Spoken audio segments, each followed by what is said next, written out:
ഓം നമോ ഭഗവതേ വാസുദേവായ.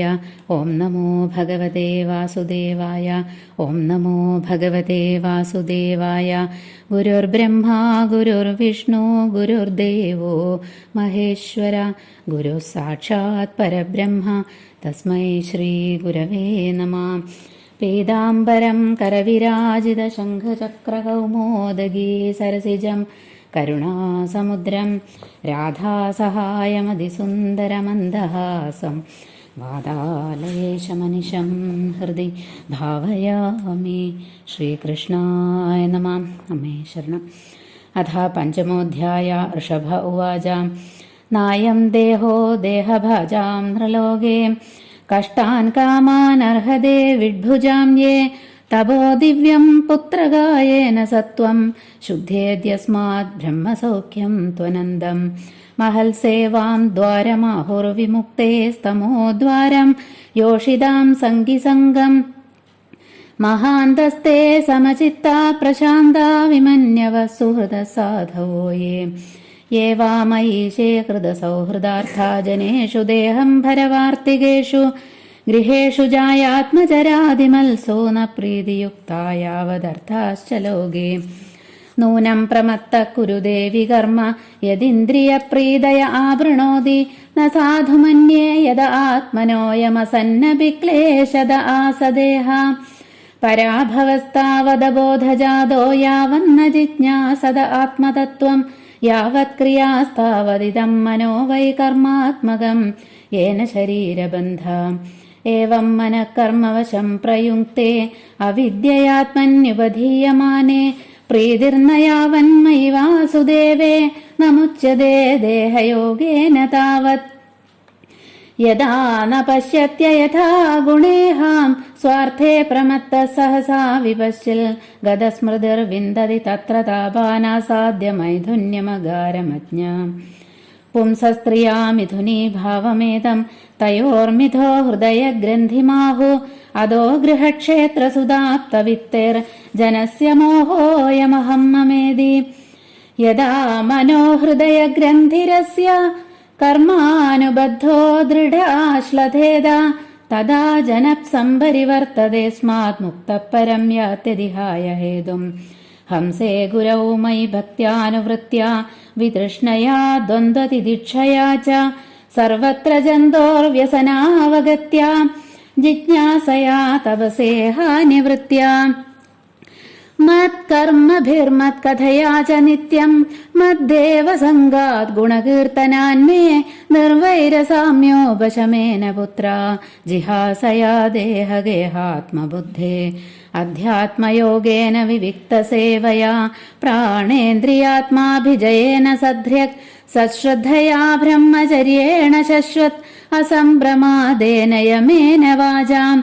സർവത്ര മദ്ഭാവവിചക്ഷണേന ജ്ഞാനേന വിജ്ഞാന വിരാജിതേന യോഗേന ധൃത്യുദ്യമസത്വയുക്തോ ലിംഗം വ്യബോഹേത് കുശലോഹമാഖ്യം.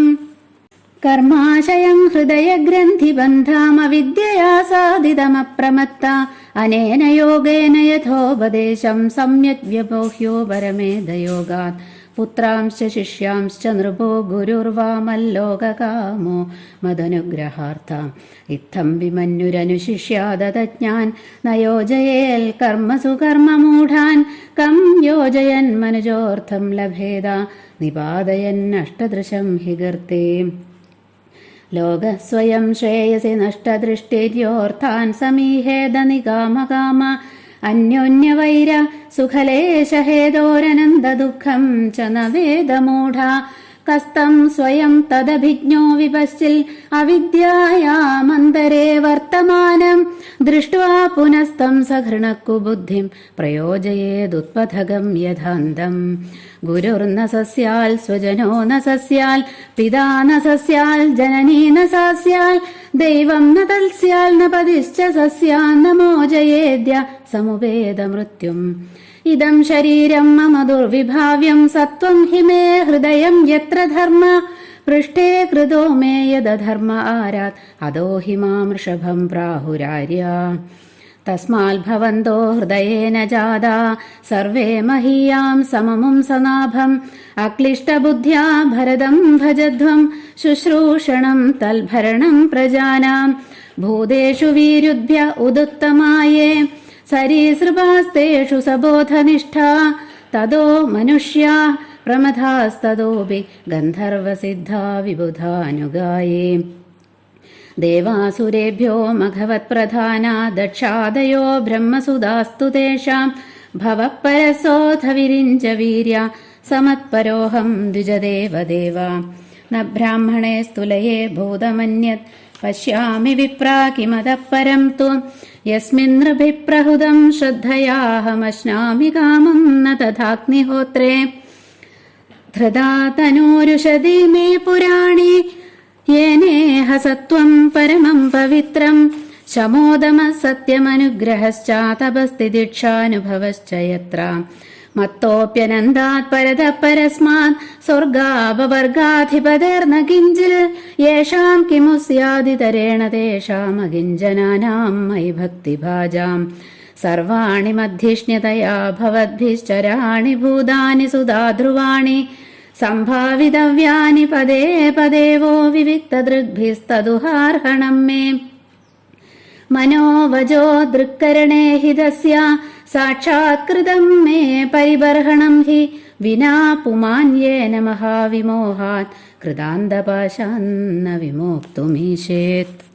ശ്രീശുക ഉവാച ഏവ മനുഷ്യാസ്യാത്മജാൻ സ്വയമനുശിഷ്ടാനപി ലോകാനുശാസനാർത്ഥം മഹാനുഭാവഃ പരമസുഹൃദ്ഭഗവാനുഷഭാപദേശ ഉപശമശീലാനാമുപരതകർമ്മണാം മഹാമുനീനാം ഭക്തിജ്ഞാനവൈരാഗ്യലക്ഷണം പാരമഹംസ്യധർമ്മമുപശിക്ഷമാണഃ സ്വതനയശതജ്യേഷ്ഠം പരമഭാഗവതം ഭഗവജ്ജനപരായണം ഭരതം ധരണിപാലനായാഭിഷിച്യ സ്വയം ഭവന ഏവോർവരിത ശരീരമാത്ര പരിഗ്രഹ ഉന്മത്ത ഇവ ഗഗന പരിധാനഃ പ്രകീർണകേശ ആത്മന്യാരോപിതാഹവനീയോ ബ്രഹ്മാവർത്താത് പ്രവവ്രാജ ജഡാന്ധമോഗബധിരപിശാചോന്മാദഗവദ് അവധൂതവേഷോऽപി ഭാഷ്യമാണോऽപി ജനാനാം ഗൃഹീതമൗനം വ്രതസ്തൂഷ്ണീം ബഭൂവ തത്ര തത്ര പുരഗ്രാമാകരഖേടവാടഖർവട ശിബിരവ്രജഘോഷസാർത്ഥഗിരിവനാശ്രമാദിഷു അനുപഥമവനിജരാപസദൈ പരിഭൂയമാനോ മക്ഷികാഭിരിവ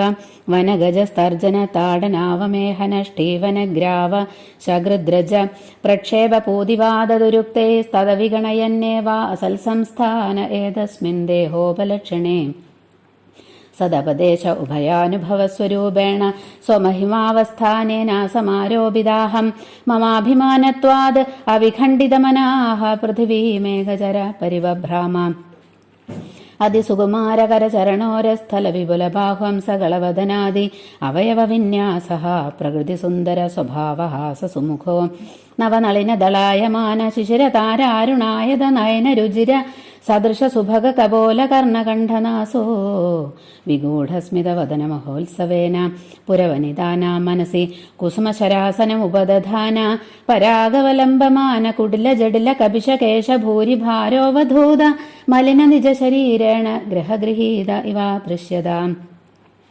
യർഹി വാവസ ഭഗവാൻ ലോകമിമം യോഗസ്യാദ്ധ പ്രദീപമിവാചക്ഷാണസ്തൽ പ്രതിക്രിയാകർമ്മ ബീഭത്സിതമിതി വൃതമാജകരമാസ്ഥിതഃ ശയാന ഏവാശ്നാദി പിബതി ഖാദതി അവമേഹതി ഹദതി സ്മ ചേഷ്ടമാന ഉച്ചരിത ആദിഗ്ധോദ്ദേശഃ തസ്യ ഹയ പുരീഷ സുരഭി സൗഗന്ധ്യവായുസ്തം ദേശം ദശയോജനം സമന്താത് സുരഭിം ചകാരാം ഏവം ഗോമൃഗകാഗചര്യയാ വ്രജം തിഷ്ഠന്നാസീനഃ ശയാനഃ കാഗമൃഗഗോചരിതഃ പിബതി ഖാദതി അവമേഹതി സ്മ ഇതി നാനായോഗചര്യാചരണോ ഭഗവാൻ കൈവല്യപതിഃ ഋഷഭോ അവിരത പരമമഹാനന്ദാനുഭവ ആത്മനി സർവേഷാം ഭൂതാനാം ആത്മഭൂതേ ഭഗവതി വാസുദേവ ആത്മനോ വ്യവധാനാനന്തരോദരഭാവേന സിദ്ധസമസ്ഥാർത്ഥ പരിപൂർണോ യോഗൈശ്വര്യാണി വൈഹായസമനോജവാന്തർധാന പരകായ പ്രവേശ ദൂരഗ്രഹണാദീനി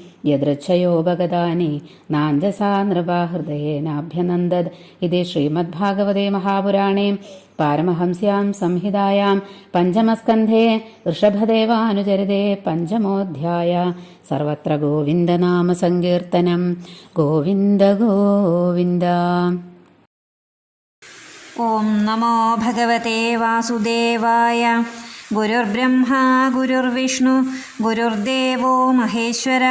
ഗുരുസാക്ഷാത് പരബ്രഹ്മ തസ്മൈ ശ്രീ ഗുരവേ നമഃ.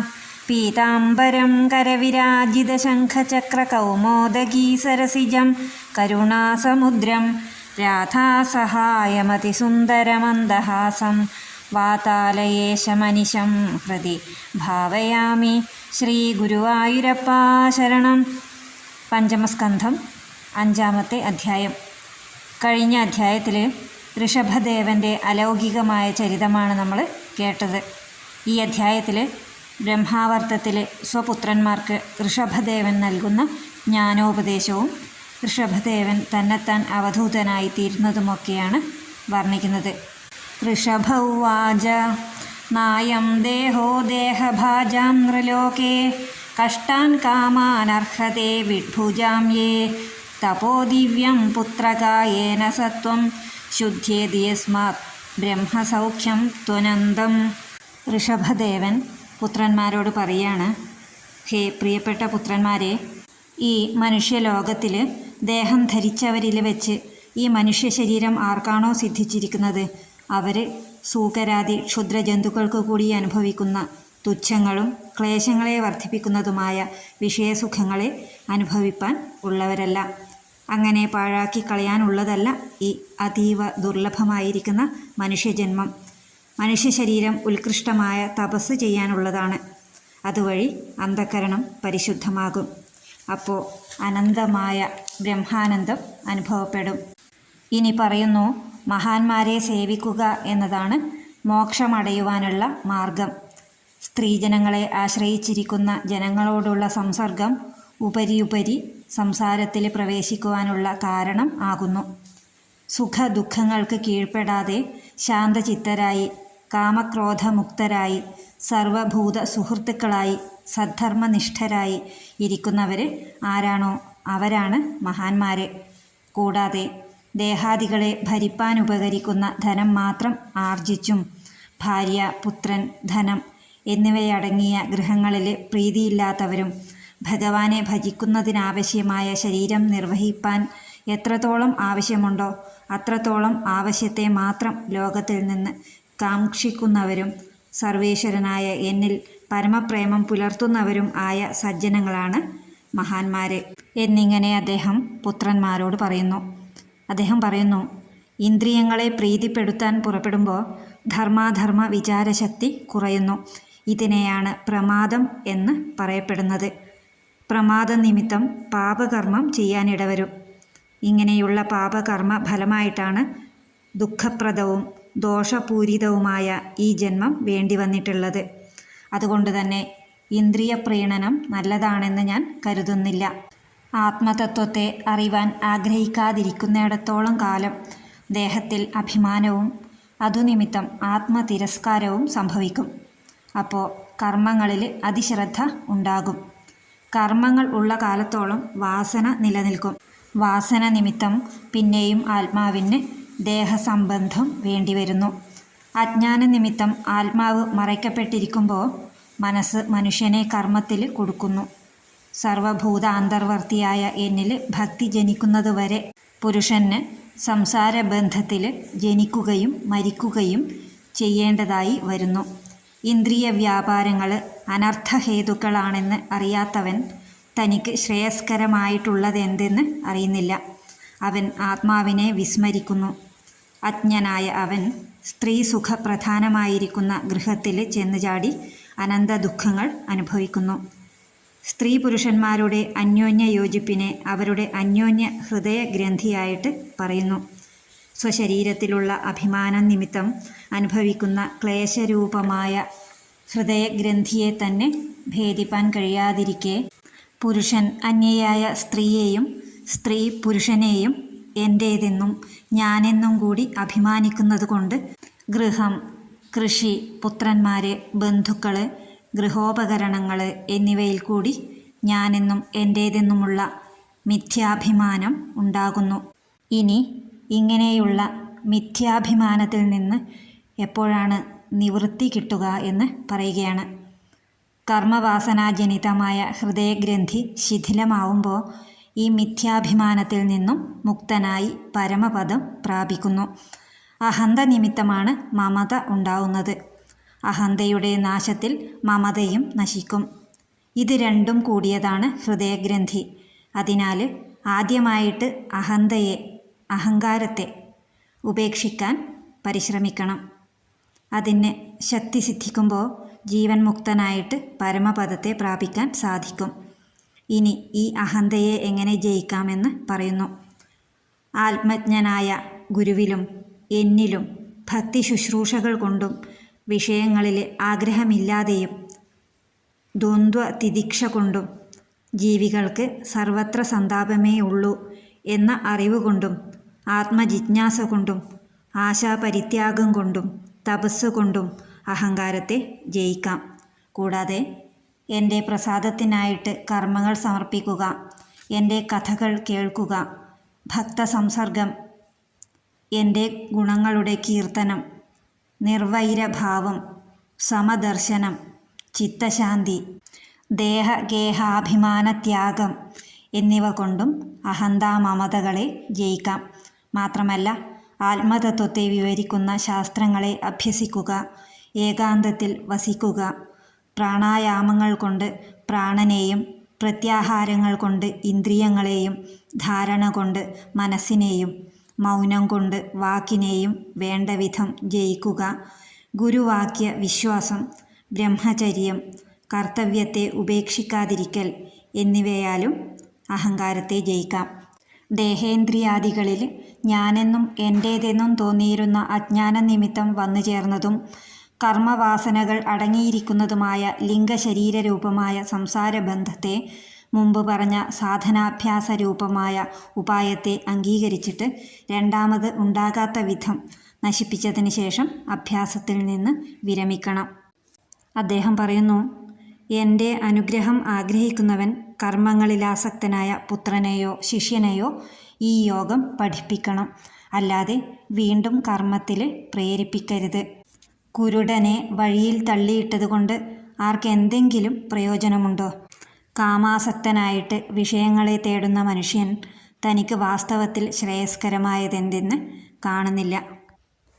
എത്രയും തുച്ഛമായ സുഖത്തെ ആഗ്രഹിച്ചിട്ട് തമ്മിൽ വല്ലാതെ മത്സരിക്കുന്നു. മഹാദ്രോഹം ചെയ്യുവാൻ മടിക്കുന്നില്ല. അതുനിമിത്തമുണ്ടാകുന്ന നരക പാതാദി മഹാദുഃഖത്തെ അറിയുന്നതുമില്ല. അതിനാൽ ശ്രേയോമാർഗത്തെ സംബന്ധിച്ചിടത്തോളം മിക്ക പേരും അന്ധന്മാരോട് സദൃശന്മാർ തന്നെ. ഇനി പറയുന്നു, ഗുരുർന സസ്യാത് സ്വജനോ ന സസ്യാത് പിതാ ന സസ്യാത് ജനനീ ന സാസ്യാത് ദൈവം ന തൽ സ്യാന്ന പതിശ്ച സസ്യാന്ന മോചയേത്യ സമുപേത മൃത്യും. ജനന മരണ പ്രവാഹത്തിലേക്ക് ചെന്ന് ചാടി നശിപ്പാൻ ഭാവിക്കുന്ന ശിഷ്യനെ അതിൽ നിന്ന് മോചിപ്പിക്കുവാൻ ശക്തനല്ലാത്ത ഗുരുസ്ഥാനം വഹിപ്പാൻ അർഹനല്ല. ആത്മഹത്യ ചെയ്യാൻ ഭാവിക്കുന്നതിനെ കണ്ടിട്ടും അതിൽ നിന്ന് പിൻവലിപ്പിക്കാൻ ശ്രമിക്കാത്ത ഒരു ബന്ധുവിനെ ബന്ധു എന്ന് പറയാനും വയ്യ. ആ നിലയിൽ വർത്തിക്കുന്ന പുത്രനെ രക്ഷിക്കുവാൻ ശക്തനല്ലാത്ത പിതാവ് പിതൃസ്ഥാനം വഹിപ്പാനും യോഗ്യനല്ല. മാതാവ് മാതൃസ്ഥാനം വഹിപ്പാനും അർഹയല്ല. സേവ്യനായ ഈശ്വരൻ സ്വസേവകനെ സംസാരമാർഗത്തിൽ നിന്ന് കരകയറ്റുന്നില്ലെങ്കിൽ ആ ദൈവം ദൈവവുമല്ല. ആ നിലയിലിരിക്കുന്ന ഭാര്യയെ രക്ഷിക്കാൻ അശക്തനായ ഭർത്താവ് ഭർതൃസ്ഥാനം വഹിപ്പാനും യോഗ്യനല്ല. എൻ്റെ ജന്മഹേതു സാധാരണ ജനങ്ങൾക്ക് അറിയാൻ സാധ്യമല്ല. എൻ്റെ ഹൃദയം ശുദ്ധസത്വമയമാണ്. ധർമ്മം അതിൽ സ്ഥിതി ചെയ്യുന്നു.